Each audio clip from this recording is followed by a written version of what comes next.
Hello everyone, this is Dr. Chandra Gupta and as promised, I am back with the second part of female reproductive system, that is internal genitalia and accessory reproductive organ.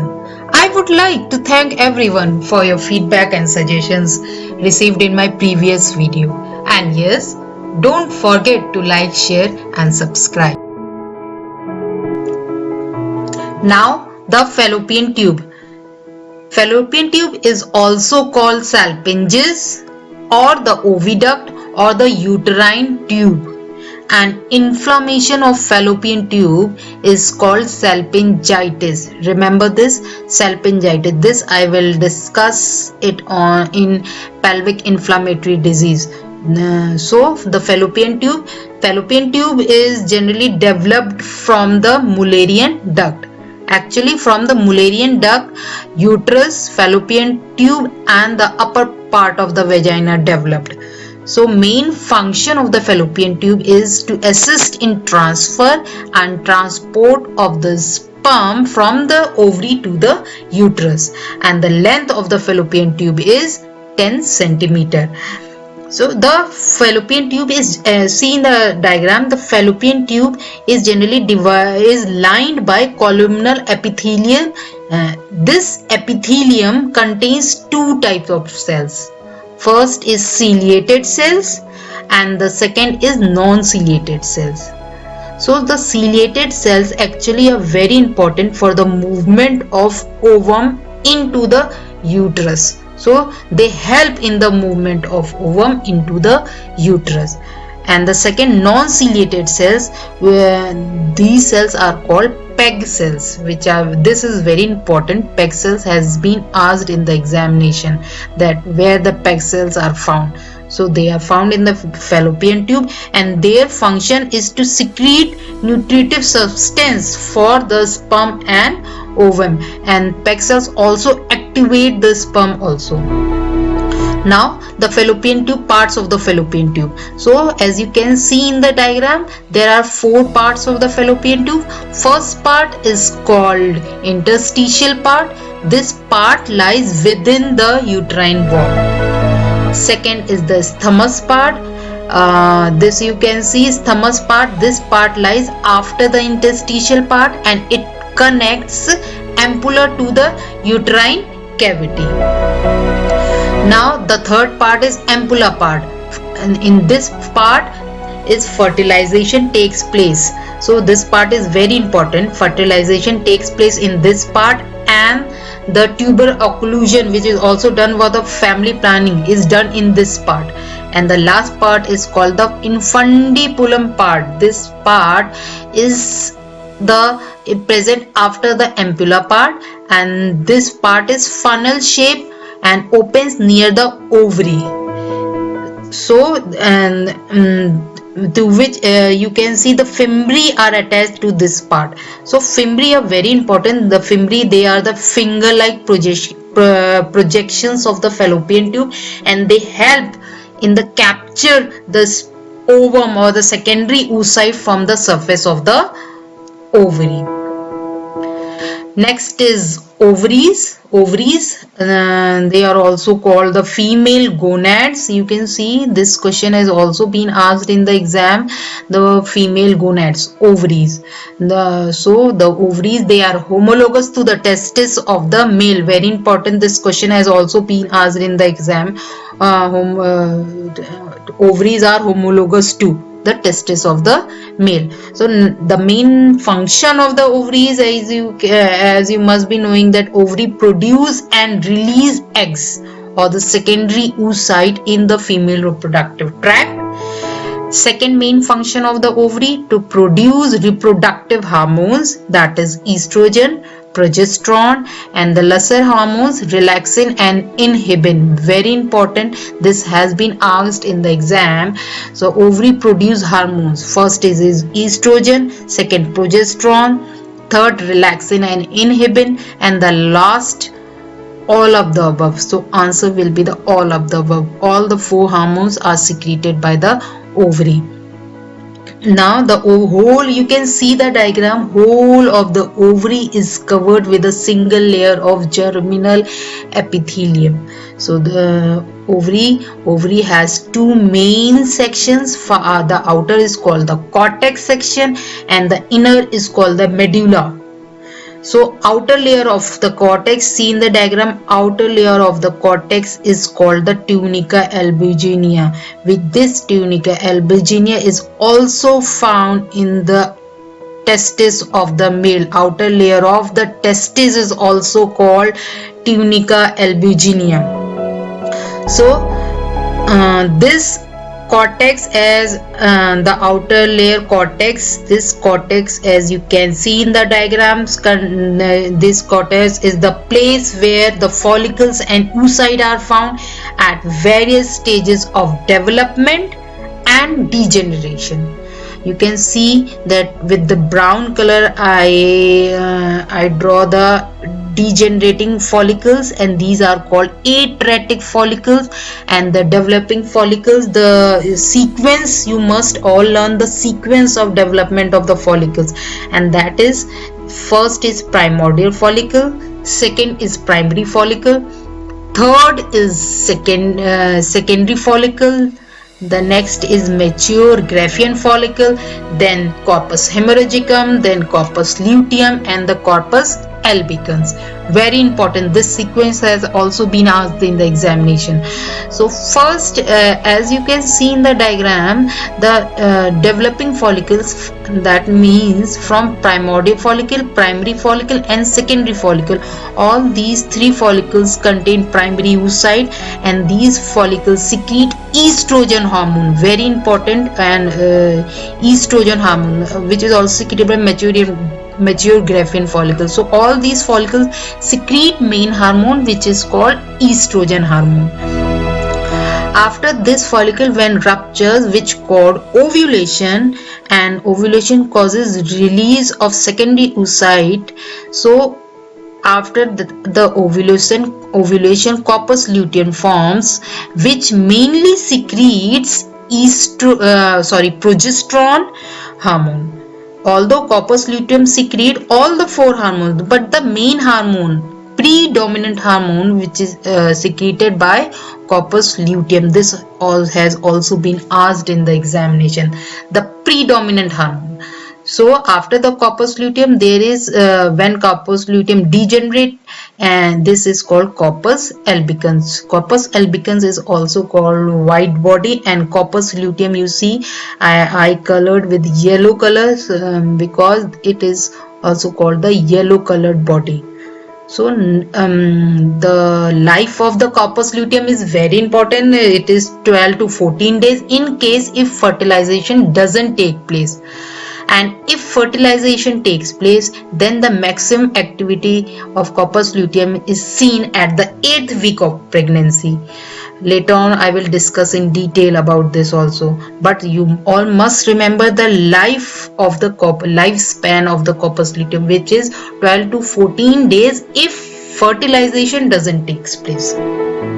So as you can see, before ovulation, the main hormone is secreted is the estrogen hormone, which is secreted by the developing follicles, and after the ovulation, main hormone is the progesterone hormone. Now vagina, it is a tubular, which means tube-like elastic fibromuscular canal, and the length of the vagina is about 10 centimeter.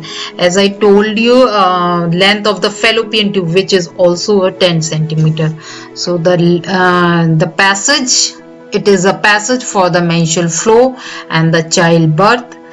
And the pH of vagina, which is very important, this has also been asked in the exam. pH of the vagina is slight acidic from the puberty to menopause, and it is due to the presence of Dodderlin bacilli, which produces lactic acid.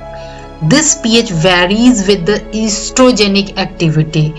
as I told you, estrogen hormone is mostly secreted by the developing follicles. So during the menopause time, the follicles start degenerating. So this hormone also, level of this hormone comes down. So pH goes to higher side during the menopause. So pH vary. That's why pH of the vagina is high in the menopause. And this low pH actually retards the growth of microorganism, and this is also harmful to the sperms. Now the third and the last part of the female reproductive system, which is accessory reproductive organ, and that is breast. Now we will discuss breast. So the breast is a large modified sebaceous gland. Remember, the large modified sebaceous gland. The shape of the breast, it varies in women, but the size at the base of the breast is always mostly constant. So the size of the breast is constant, and it extends from the second rib to the sixth rib in the mid-clavicular line. See in the diagram, in the between the mid-clavicular line. So it extends from the second rib to the sixth rib in the mid-clavicular line. And the lateral projection of the breast towards the axilla is known as axillary tail of Spence. See in the diagram, axillary tail of Spence. Lateral projection of the breast towards the axilla. Now breast. As you can see in the diagram, breast is anchored to the pectoralis major muscle by a suspensory ligaments of Cooper. Very important. Suspensory ligament, don't get confused with the suspensory ligament of the ovary.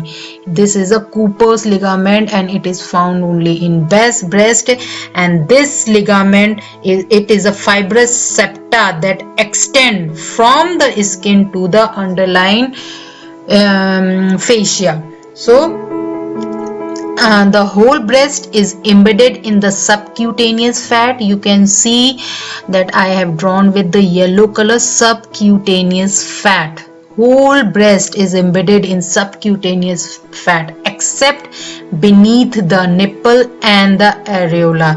Nipple is the hyperpigmented central part of the breast, and fat is not found beneath the nipple and the areola. So the next is breast consists of 20% of glandular tissue and 80% of connective tissues. And the two main hormones that are responsible for the production of milk are prolactin hormone and the oxytocin hormone.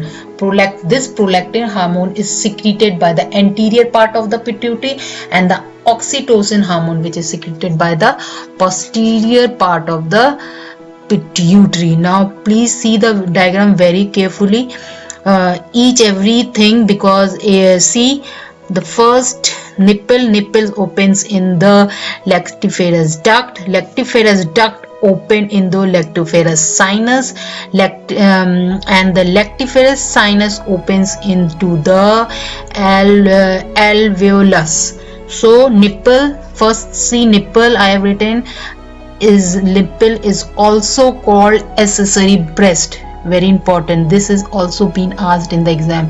Nipple, accessory breast. Lactiferous sinus, which is also called ampulla, and lactiferous duct is called milk duct.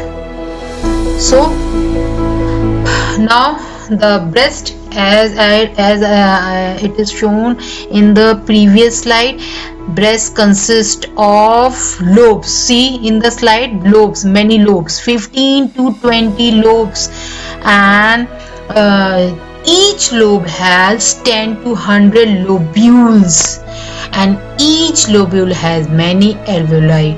In this diagram, see below, one lobe is drawn. One lobe is 15 to 20 in number, and each lobe has 10 to 100 lobules, and these lobules has a number of alveoli, so each lobule has many alveoli, and each alveolus has number of epithelial cells. See in the diagram, number of epithelial cells, myoepithelial cells, and the capillaries. Very important, epithelial cells, they are actually the milk secreting cells of the breast, epithelial cells, and these cells are controlled by hormone prolactin. So epithelial cells surround the alveoli, and within the alveoli there is a cavity in which epithelial cells secrete milk. Next, because if I will draw the diagram in a single alveoli, you will all be confused. That's why in every alveoli I have drawn in one alveoli I have drawn epithelial cells, in one alveoli I have drawn the myoepithelial cells, and in other alveoli I have drawn the capillaries. But all these three things are present in each and every alveoli. So myoepithelial cells are very important, and these cells are controlled by oxytocin hormone. So oxytocin hormone actually causes contraction of these myoepithelial cells. So please see here, each lobe has, if you will see one lobe, so each lobe has lactiferous duct. This lactiferous duct actually opens outside the nipple. So lactiferous duct, which is also called milk duct, this duct opens into the lactiferous sinus, which is also called ampulla, and these lactiferous sinus are connected with a number of alveoli. Each alveoli has a number of these cells, epithelial, myoepithelial, and the capillaries. So what exactly oxytocin do? So oxytocin stimulates the contraction of myoepithelial cells. It causes contraction of myoepithelial cells and pushes the milk out of the mammary gland, while the prolactin stimulates the secretion of milk from the epithelial cells. And actually these epithelial cells are the most commonest site for the development of the breast cancer. Very important, epithelial cells are mainly responsible, or mainly the common site for the development of breast cancer. Now Montgomery glands. As you can see in the diagram, the center hyperpigmented area, which is called areola. So these Montgomery glands are present in the areola. They are like the small bumps on the areola, and they are generally 9 in number. So Montgomery glands, they are also called accessory glands, and these glands secrete or secretion. They secrete some smelly secretion, just like amniotic fluid. So this secretion guides the baby to the breast, and this secretion is also has the antimicrobacterial property, so that it protects your nipples. So these glands are very important. Okay, thank you.